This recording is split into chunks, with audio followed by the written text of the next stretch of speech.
Now to develop this wisdom, what have you to do? So every time if I say anything, they'll come otherwise, Mother, how do we get wisdom? What is the way to get the wisdom? Wisdom you have already within you. Sri Ganesha is already there, who gives you the wisdom. But you must take to Sri Ganesh. There I find people become so much addicted to Sri Ganesh that they lose his identity completely. They become very slavish about the whole thing. And they just believe that they are very spiritual, they are very great. All these false ideas are no good. Does your Ganesha gives you wisdom? Now you must count how many wise things have you done so far. Where did you take a very wise decision? Have you been wise to do something? Or you have been just doing it because you are identified with a particular type of life, a particular type of answer. So wisdom is a thing that gives you first of all complete peace. If your wisdom is developed, then you become very peaceful. Because whatever people may say, whatever they may do, whatever aggression they may do, whatever it is, you are peaceful. And you see the stupidity of the other person, of the other nations, and you understand why they are doing it. This wisdom is such an important thing in human being. Because animals don't have so much wisdom as we have. Sometimes, of course, sometimes we have even less than animals have. But still, by experience, you see, we have to learn that we have been making mistakes. So many mistakes we have committed so far. Now, are we going to commit more mistakes? Or are we going to be wise? Wisdom is not apparent outside. You can't say somebody is wise by looking at that person. But in vibrations you will know that that person is extremely wise. He may speak, he may not speak. If he speaks, he'll speak about something so deep, so wise and so nice without hurting her. This kind of temperament, if you develop, is to become wise for every question. For example, some are very attached to their children. So much attached that they forget that they are part and parcel of this divine force. And they just start doing all kinds of things. The other day I met one lady whose son was very sick. And she took him to the hospital and doctors gave him all kinds of medicines and he became even worse. Then she telephones to me, Mother, I don't know what happened. I went to the doctor and doctor gave him this and that treatment and the child has become. But why didn't you ask me before? Why did you go to the hospital first? Lack of wisdom. I'm there, why don't you ask? We had one case here in Cabella.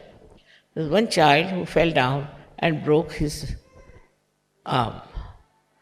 Now, the mother didn't show any wisdom. She took the child to the hospital and the doctor said, tomorrow we are going to operate her and put some artificial arm inside. But the father was sensible. He said, all right, tomorrow, today I'll take the child at home. He brought the child to me in the night about 3 o'clock. I said, all right. I put it right. Next day when he took it to the hospital, the doctor said, but now there's no need to operate because his arm is all right. See the difference. One is worried, immediately they'll go to the doctor. Instead of consulting me, asking me, they are surgeons. But they will go and ask the doctor to do something. Once the doctor starts doing something, then they'll come to me. There's lots of miracles which have taken place about Sahaja Yoga, I must say. And in that you should see the wisdom helps. Of course, my attention is there always, no doubt. But still, you should not take it for granted. You have to ask.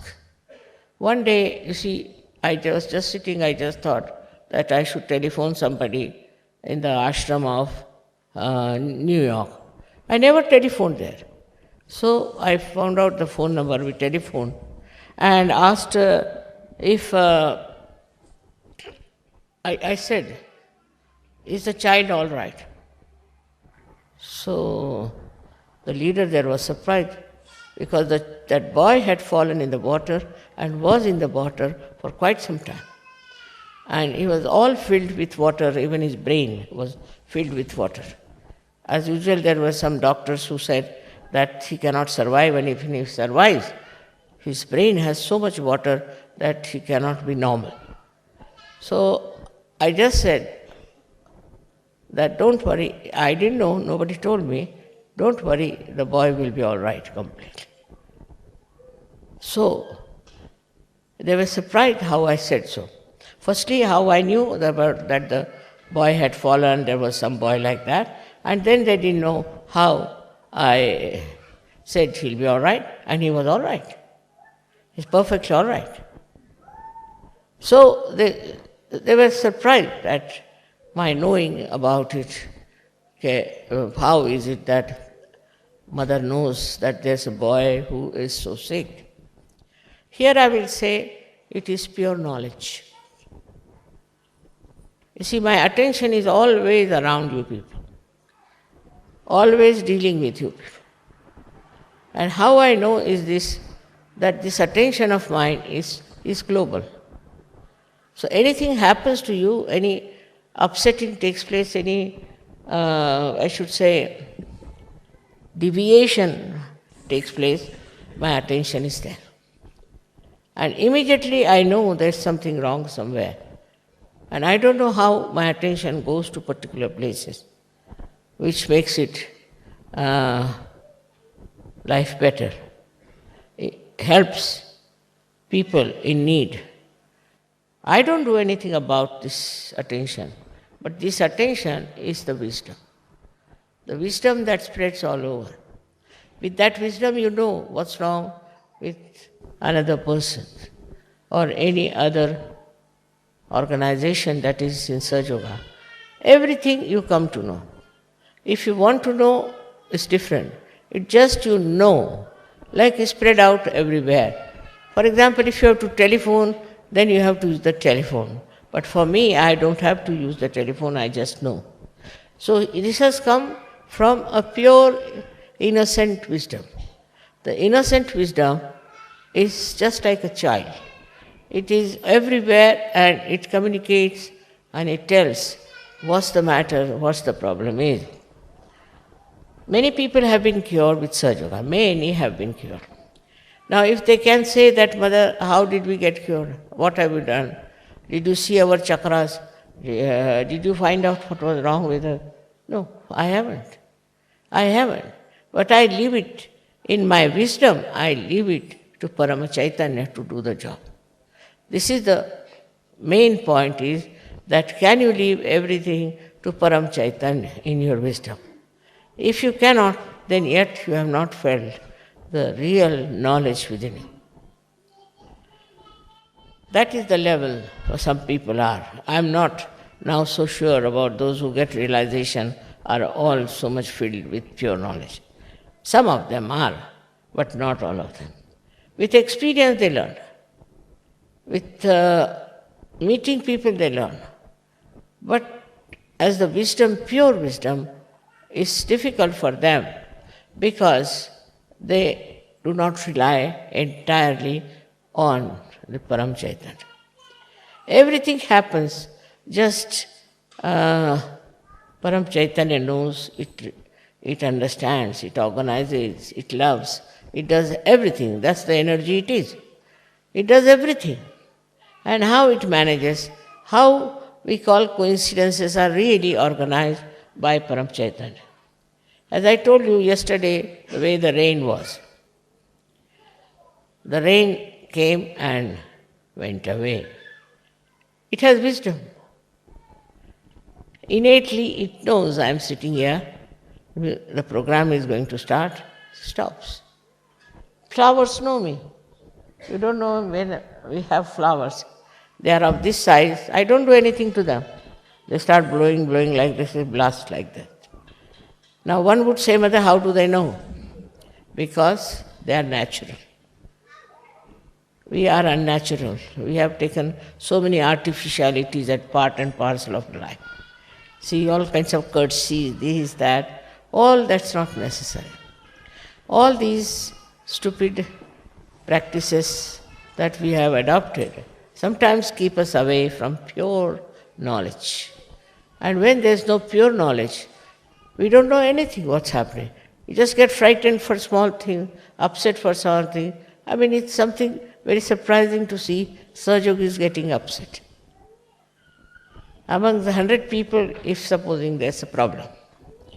So, if you are a Sahajogi, you have to just witness and see. If you cannot do that, then you are not a Sahajogi.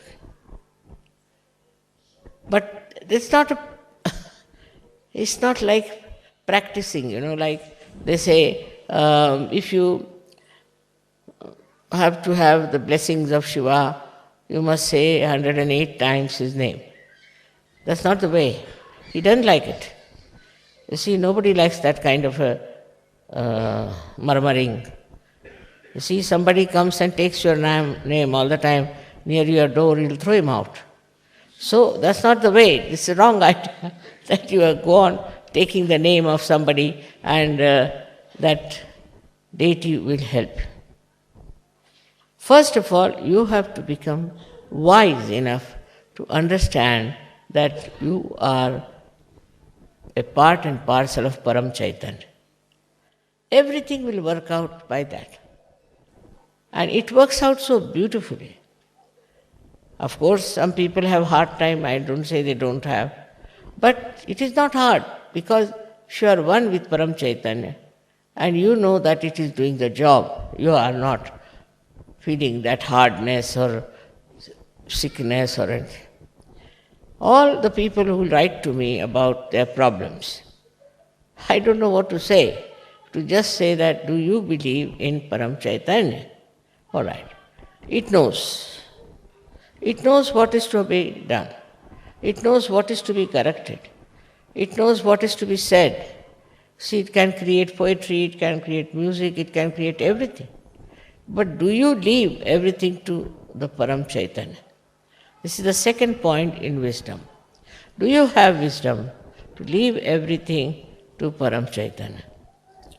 After experiencing also, like there was one lady who was going in the car, and she found her car, and the brakes were breaking. And she didn't know what to do now. If the brakes are no more, how will she manage? It was in Germany. And all the cars were moving very fast. And she didn't know what to do. So she put her head on the steering wheel and she said, I leave it to Paramachaitanya. She said, she leaves it to me. All right, it's the same. So by saying that, what happened? She said, Mother, I don't know. When I raised my head, I found my car was taken on one side of the road and nobody was there. All the cars were passing by, but somehow or other this car was taken there very nicely by some force. So the wisdom lies in understanding the working of Paramachaitanya, how it guides you, how it helps you, how it preserves you, how depending on Paramachaitanya you can continue to be living very happily.